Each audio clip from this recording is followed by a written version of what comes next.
everyone, and welcome to Read This Now, the weekly webcast where Brad, Gustafson, and I share two books that we think you should read. When, Brad? Right now, people, right now. You're going to want to read them right now because I can't speak for Jen's book. I don't know what she's going to share, but I know the one that I'm sharing is, I was having all kinds of moments reading it. Let's just say that. Well, I can't wait to hear about it. So why don't you get started? Okay. I try to do this sparingly, but sometimes I'll share a book before it's available. And I understand that can be tough because everyone probably you should want this one right now, but trust me when I say you will want to put this one on your must read, must order list. When I read this, literally, well, first I started marking pages that were just like meaningful or that I was kind of choking up on, or that like got to the soul. And like I had to cut myself off because I had marked 4 pages. I'm like, I'm marking every single page. And it was legit. Like I was having all these moments reading it because it's so like beautiful, and the depth of the words, there are layers upon layers of meaning, I think. And same with the pictures. So I am going to share a few of these, but just in a heartfelt way. I just feel like this book landing on my desk was destiny because someone on social media, I think it was yesterday, tweeted a few principles and said, what do you recommend for December read alouds? And I had been going through my books and stuff, and just I hadn't found one yet. So I said, stay tuned. I'm in the process of trying to find one because it's a big deal. And then this book arrives and I read it, and it was like that. There's a reason why I hadn't chosen my December read aloud book yet, because December is tomorrow and I still had time, right? So this is it. Unequivocally, this is it. And this is A School. It's by our friend Schu. And here's one of the things for anyone who's been fortunate enough, and I know you know John really well, for anyone who's been fortunate enough to listen to him share anything about books, or even have a conversation with him, it like the love and the joy is so authentic and pure. As I was reading this, I think that's another reason why I was emotional, is because I know this is written by a human being who loves reading and book joy and lives it out. And honestly, Jen, is probably a big reason why I love books as much as I do, just because of like his influence in my life as a leader and a reader. So that was part of it. But I do want to share a couple of the things that stuck out. And I was telling myself, Brad, you can't share everything that stuck out because you would honestly end up reading the whole book. And that wouldn't be fair or right to do. So a couple things, and by the way, I see myself, I think people will read this and feel like any time of the year is a good time to read it, but certainly when school is starting, it's September, it's like not just a no-brainer, but it will be a must read next year, probably for every classroom out there. But I was also thinking, with the condition of everything we're working on together, like I felt like a regrouping, like a dose of hope and community in December is incredibly important. And then also I was picturing having conversations with classrooms when I'm connecting and saying, what about like, this is a family? What about like, taking the meaning and the power of this and then learning about one another and how kids are going to be entering into the winter vacation and just life into the new year. So I'm going to have to focus a little bit. Otherwise this will be like a 4-hour show talking about this book. But here's one of just a couple things I'm going to point out that I loved and that meant a lot. So on one of the pages, John writes, sometimes we don't have the answers. Other days we just feel stuck. And then as I was looking at the picture, I love how I could see so many different learners in our school in this picture, and that really is meaningful to me. And one of the learners who stuck out was this person right here, and I love the authenticity because like I was probably in 10 or more classrooms today, and there are kids who were sitting like that, and maybe they were acting out a little more too, but not everyone is in a classroom or a learning community is eagerly raising their hands. Some people are hurting. Some people are just kind of taking it all in quietly. And I just love how John captured the magic of community. And I think so many conversations, Veronica Jamison, the illustrator, just the art in this can open up, I think, a lot of dialogue and noticing too. So that was one of the things that I just had connections to kiddos on. There is it's a problem with so many Post-it notes. This is one of my life core passions. So I feel like if John were a baseball player, this would be like a walk-off grand slam home run, even though it's in the middle of the book. Usually you save this stuff for the end, but so one of the pages is some people see what we're good at, and that helps us to know it too. And I love how educators, I feel like that's one of their gifts and one of many super important things. Like they sometimes will help discover and notice and cultivate talents in kids that help kids realize it and just live out or have another trajectory or future of possibilities open to them. And I just thought in those simple, basic, poignant words, a whole truth and like a heavy, inspiring reality was opened up. And then the last one I'm going to share, I'm cutting myself off after this one.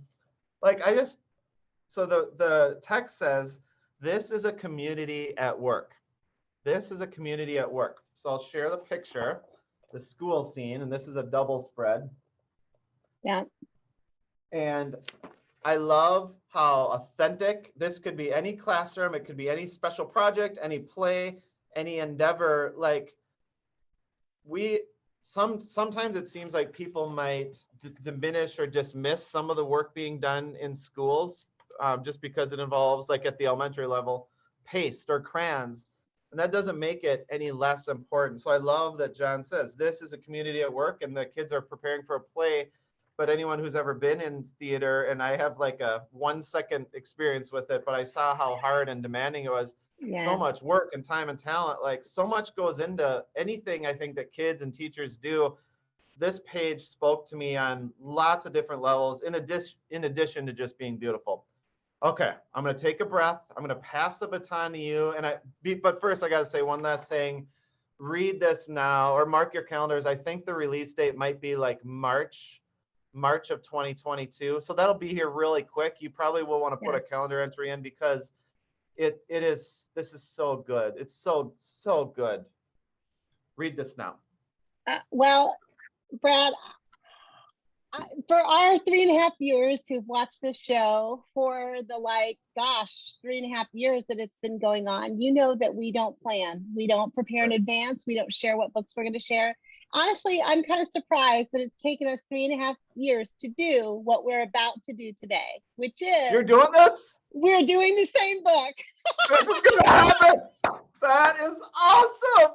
Can you believe it? And I'm so happy that it's this book. Finally, 3.5 years. You should have just stopped me in the beginning and said, Brad, I got this. I got this. No, I loved hearing what you had to say about the book because I had such a similar experience with it. First, I knew it was going to be wonderful. I mean, I knew it because we both know the heart of John Schu, and so many people do because he shares his heart so openly in everything that he does. You know, people know what John Schu is about. So I knew it was going to be wonderful. I knew it was going to be joyful. I've seen some other picture books by Veronica Jamison. I wanted to make sure I got that name right.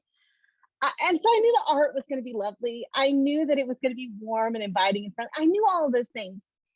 I wasn't expecting to be quite as moved as I was by it in the same way that you were.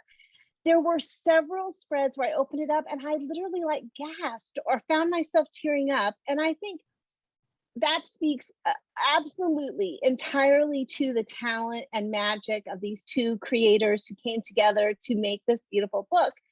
But I also think it has something to do with the times that we're living in. You know, it feels like at the end of 2021 as we're filming this, that there's a lot of conversations going on about schools right now that are not positive. I've talked to many educators who sort of feel under attack right now. There's lots of misdis and malinformation going around about schools that have put schools in their communities in some places at odds in ways that are unhealthy, ultimately, most of all for kids.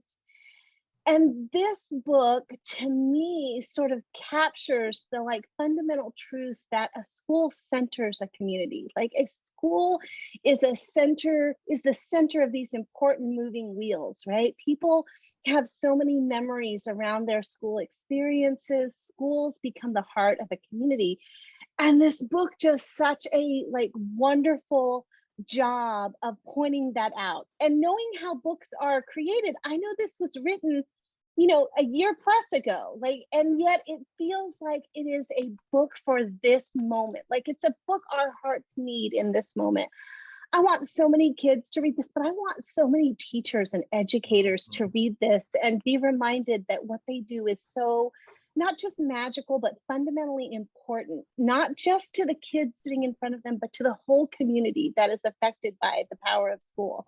And so I feel like in the same way you did, that I was so moved by this book in ways that were unexpected, so much so that I did something I've never done with a picture book before, Brad. And that is I wrote out the words. I wrote them out because I wanted to see what they look like sort of as a poem, because I wanted to see the parallel structure of some of the sentences. You pointed out a sentence from the spread where they're all doing the play, this is a community at work. That's a sentence structure that is repeated parallel throughout the book. And the very first one of those, and I'm turning to it right now, is the first page, I think, where I gasped, where I found myself just like overcome with the emotion. And the first one of those I'm going to show is, this is a community growing. And I'm an English teacher nerd, and so I'm in love with that comma right there. This is a community, comma, growing. And then growing is in bigger typeface. And those choices as the creators of this book are magical because they, not in the same way a period does, but they put a pause between that line. This is a community. It's more than just a school. This is a community. And together they're doing these things. And in this phrase, it was growing and they're out on the playground. In the page in the spread that you shared, they're working and it's on the stage in a theater production, but there's several others like that. And my heart just loved that so, so much. There's another repetition where I'm going to point out one more, and you did too. You pointed out the one where the kid was stuck, right? And there's this parallel structure there. Let me find that page. I didn't mark it. So I didn't mark any of them because exactly like you, I felt like I would mark them all. But this repetition of sometimes we don't have the answers, other days we feel stuck. This phrasing that starts with sometimes and then is followed by these short sentences and actions that we do in response. We ask, we learn, we share, we help. That again, like moved me so deeply. And then the illustrations that go along with that to sort of show what that looks like. My favorite phrasing like that repetition came later in the book, which I feel like, again, this was written like years ago, and yet it's so perfect for the time we're living in now. The phrase says, sometimes something happens and we can't all be together. And there's the spread. And then those 4 short lines that follow, we learn, we care, we hope, we heal. And I feel like, oh my gosh, like I want to get that tattooed on something. You know, we learn, we care, we hope, we heal. That's what we do, not only as a school community, but as a greater community. And then they follow that up. I'm going to get chills right here. After those 4 lines with the phrase, this is a community transforming. I can't say enough about this beautiful book. Brad, you did such an expert job of sharing how you would use this for your December read aloud and why it's so important. I could see staff, you know, teams using this together to help center their work with kids. And I could see English teachers and librarians in secondary schools using it to talk about the power of language, and even my like nerdy English teacher heart, the power of punctuation. I'm so excited by this book. I can't say enough about it. I would love it even if it weren't written by our dear friend John Schu, but I think I love it even more because it is. It is This Is a School by John Schu and Veronica Jamison. And for the first time ever, Brad and I both think you should read this right now. I will never forget this moment because the past few years, I've been kind of surprised that we never coincidentally had the same book, and here we are. I love, this is why having like a reading community and people like you in my life, but just connecting with other readers to talk about books is so powerful, because you've taken my appreciation and noticing to a whole new level. And now I'm going to go home and gush a little, or like, here's a couple things I noticed while you were talking. So you talked about the page about sometimes something happens and we can't all be together. So then I went later on to one of the favorite pages in the book. It's a girl, some days we do the right thing and some days we definitely don't. And I love, that was another one I marked because it's so authentic to a school. Like mistakes happen. The Read those 4 humanity. lines though. Read the 4 Yeah, lines that follow it. Yes, we fail, we try, we learn, we trust. Here's what I was getting at, Jen. You know, Dave Pilkey's, what are they called? Flipperama in Dogman? Yes, yes. So as you were talking, I was subtly flipperama-ing. So when you get this book, Flipperama, because it is beautiful, the word placement, like you said, and the structure is identical, but powerful on a couple of these pages. And I didn't notice that, Jen, until you said that. But the humanity, as you were talking, I just kept thinking the humanity of this book, the humanity. It's just very, very deep. Like, I would be surprised if other people didn't have heart, you know, I call them heartstrings, but just heartstrings connect not only to the book, but to the people around you as you're reading it. I kept thinking about, and I want to say, first of all, we're going to end up giving away the whole book, but I can't stop talking about it. First of all, I think John and Veronica, their partnership has just really married together to make this awesome, incredible book. But now I can't stop thinking about the pinwheels that are on the end papers and the very last pages of the book, you know, those pinwheels. And I'm like trying my hardest. We're going to have to figure it out, Brad, some way to do like a pinwheel project in relationship with this book. I just see so many like brilliant teachers coming together to do something magical with those pinwheels. So I'm just making a prediction that is going to happen, and I can't wait for it. Hey, Jen, how about a school year theme, of this is a school, because I can even see on the cover, you know, you got the pinwheel, but then even as a decoration, you know, the pennants and maybe having kids' pictures or teachers' pictures or things like that. There's a lot. I am curious, and I won't go to the page because I've already shown too much, but it feels like there's a hat tip to Lou Grant on one of these pages. And I wonder, John, am I just making that up? Did your cat kind of make a silhouetted cameo in this or not? I can't wait for that answer. And I'm going to transition like a pro here. I can't wait for next week to see if we do it again, if we double down on the same book.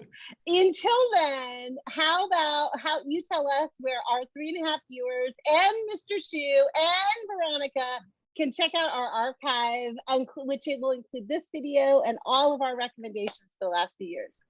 That's right. That was like a pro. Go to bit.ly/read_this_now for a long list of really incredible books. Thank you, my friend. And thank you to all of you out there reading and watching. We'll see you next week. Happy reading.